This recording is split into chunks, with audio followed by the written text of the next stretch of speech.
नमस्कार साथियों, मैं अश्विनी आपका स्वागत करता हूं। दोस्तों, आरक्षण एक ऐसा मुद्दा है जिस पे कोई भी राजनेता या कोई भी राजनीतिक दल का छोटे से बड़ा नेता भी इस पर कुछ बोलने के लिए तैयार नहीं होता है। आज हम बात करेंगे सुप्रीम कोर्ट के आए हुए एक फैसले की।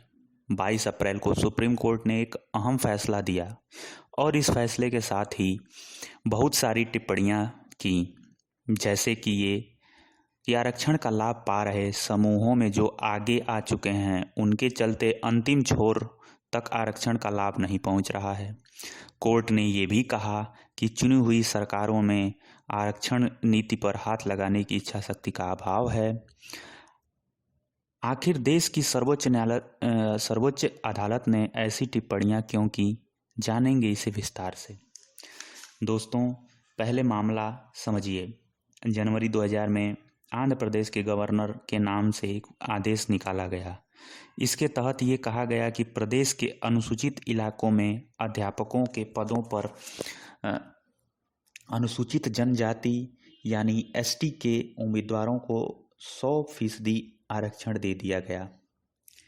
इसके लिए गवर्नर सी रंगराजन ने संविधान के अनुच्छेद 5 का हवाला दिया था, जिसके तहत असम, मेघालय, त्रिपुरा, मिजोरम के अनुसूचित इलाकों में शासन के विशेष अधिकार मिलते हैं।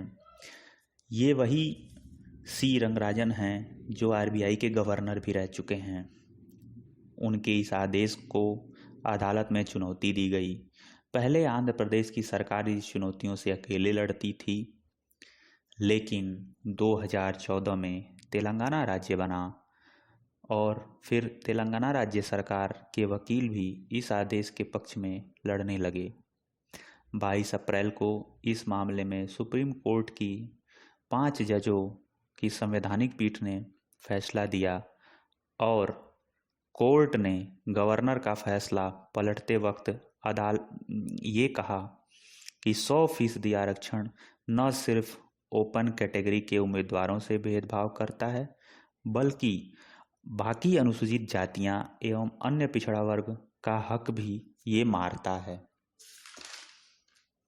कोर्ट ने कहा कि आंध्र प्रदेश सरकार का आदेश संविधान के अनुच्छेद 14 जो कानून के समक्ष सभी नागरिकों की समानता की बात करता है, अनुच्छेद 15 जो नागरिकों में भेदभाव की बात करता है, अनुच्छेद 16, इन तीनों अनुच्छेदों का उल्लंघन है।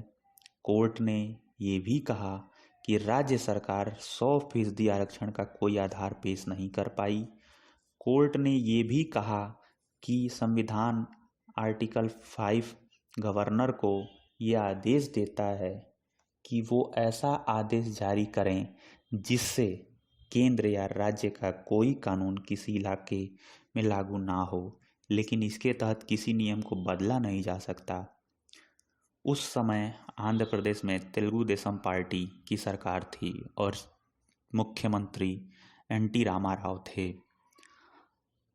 ये तो हो गई केस की बात। अब बात करते हैं कोर्ट के द्वारा की गई सख्त टिप्पणियों की।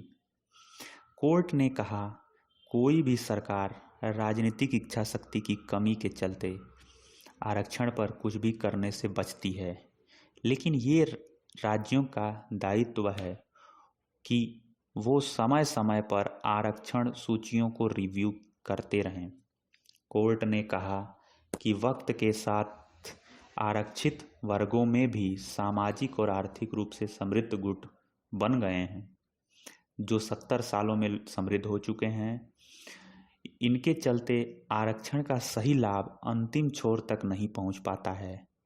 इसके लिए आरक्षण का कोटा कम या ज़्यादा करने की ज़रूरत नहीं है, बल्कि सिर्फ ये ध्यान रखा जाए कि पिछले 70 सालों से जिन्होंने लगातार लाभ लिया है वो दूसरों का हक ना मारें।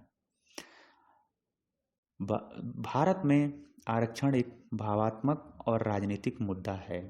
जिसके पास है वो इसे छोड़ना नहीं चाहता और जिसके पास नहीं है वो इसे पाना के लिए लाइन लगाए बैठे हैं और समय समय पर इसका उग्र विरोध प्रदर्शन भी देखने को मिलता है। जिसकी वजह से देश की बहुत सी संपत्ति का नुकसान भी होता है। कभी न कभी बैठकर हमें इस पर विचार करना ही होगा। जो सक्षम हैं उन्हें आरक्षण नहीं मिलना चाहिए और आरक्षण की सुविधा उन्हें मिलनी चाहिए जो ज़्यादा हकदार हैं। ये थी Andhra Pradesh versus supreme court पे आए फैसले की बात। दोस्तों, हर प्रकार की खबर के लिए आप अपने चैनल को सब्सक्राइब करें और ज़्यादा से ज़्यादा शेयर करें। जय हिंद, जय भारत।